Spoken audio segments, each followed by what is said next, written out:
Hi friends, எல்லாருக்கும் வணக்கம். என்ன வீடியோன்னு பார்த்தீங்கன்னா, நான் வேலைக்கு போயிருக்கிறேன், புவியில் உரிக்கேன்.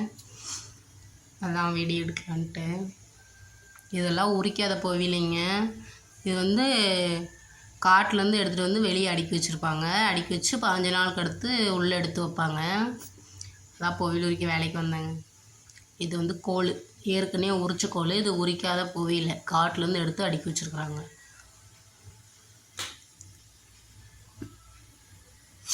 இந்த கோல் வேறு உடச்சி விடணுங்க. மாமனார் வீடு தான் மூட்டை போடுவாங்க, உடச்சி விடணும் அந்த கோலெல்லாம்.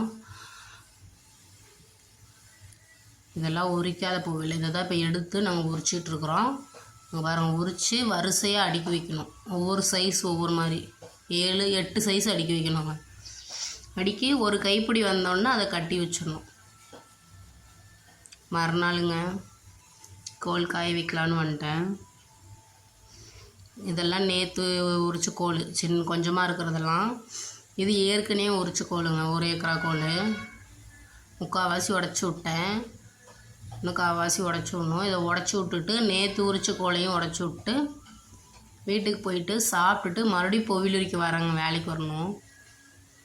காலையில் ஒரு 7 மணி இருக்குங்க இது உடச்சி விடும்போது.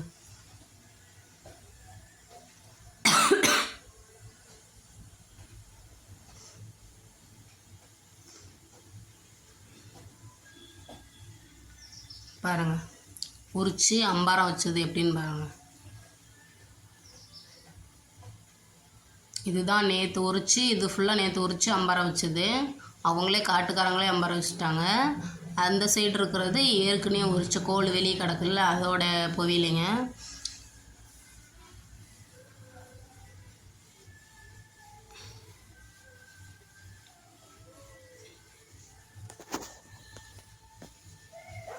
பாருங்கள், எல்லா கோலையுமே உடச்சி விட்டேன்.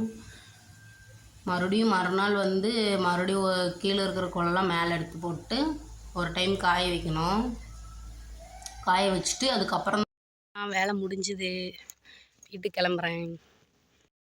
அவ்வளோதாங்க, எல்லா கோலையுமே உடச்சி விட்டேன். இந்த சைடு கோலையும் உடச்சி விட்டேன். நேற்று உரிச்ச கோலையுமே உடச்சி விட்டேங்க.